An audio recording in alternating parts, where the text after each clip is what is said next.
విషయం జరిగిందంట. పూర్వకాడ ఒక మనిషిని చంపేశారని తెలిసింది.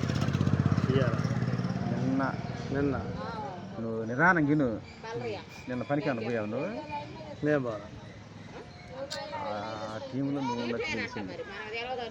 టాక్ వచ్చింది. నువ్వు నిజంగా పనికి పోయావా లేదా? నువ్వు చెప్పు. పనికి నాకు ఊళ్ళో అది రెండో కంటికి తెలియకుండా జరిగిందంట. నువ్వు ఆడుకు నువ్వు మళ్ళీ పూలకి అనుభవ కారం పొడి కానీ నేను ఆడిపోయాను. నేను బాగాలేదు నేను ఆడిపోయా. నిన్న పోయి నిన్న వచ్చింది మరి వ్యవహారం, మరి రాత్రి వ్యవహారం వచ్చింది. నీ పేరు వచ్చింది. నీ పేరు పంతులు గారు అప్పుడు మనవడంట ప్రభాకర్ కొడుకు ఆయన వచ్చింది. అది ఏదైనా ఉంటే కదా ఆ విషయం కొద్దిగా అసమంటే చిన్న చిన్న పెద్ద అయ్యేది. నన్ను ఒక మనిషిని అడిగాడు, నేను చెప్పా వాళ్ళు అభ్యాసమంటోడికి పోయాడు కాదు, కష్టపడి పని చేసుకునేవాడు, ఏదో పూలు కూడా అమ్ముకుని చేసుకుంటాడు, అసమంటే ఇట్లు పోవడని చెప్పా. అది కమ్మ ఏదో అనుకుంటున్నారు ఊళ్ళో. అది పరిస్థితి.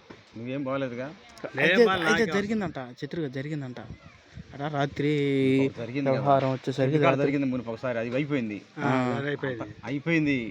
అప్పుడప్పుడు జరుగుతూనే ఉండే అసమంటి.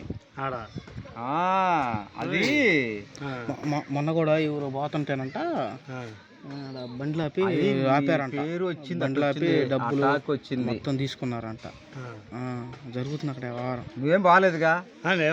మనకంత అవసరం లేదు, మనకేం అవసరం. మరి అది పరిస్థితి. నువ్వు అంటున్నారు మరి మీ పేరు వచ్చిందని పలానా కోడేశ్వరరావు అది ఇది అని అంటున్నారు. ఇది కూడా వస్తుంది కానీ కాకపోతే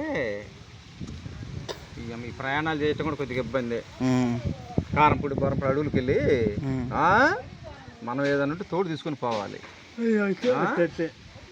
తోడుందనుకో మనకి ఎవరైనా చూస్తారు స్టేషన్కి పోయిన ఆడికన్నా. ఒక్కడే పోయినప్పుడు జరిగిందనుకో మరి ఇటు అమ్మ పేదరికం ఎస్మెట్ తగిలితే కొద్దిగా ఇబ్బంది అయింది. నువ్వేం లేవుగా. వాళ్ళు అదే అనుకుంటున్నారు, వాళ్ళు మంచోళ్ళు లేను ఎందుకుంటాడు అబ్బా అని అనుకుంటున్నారు.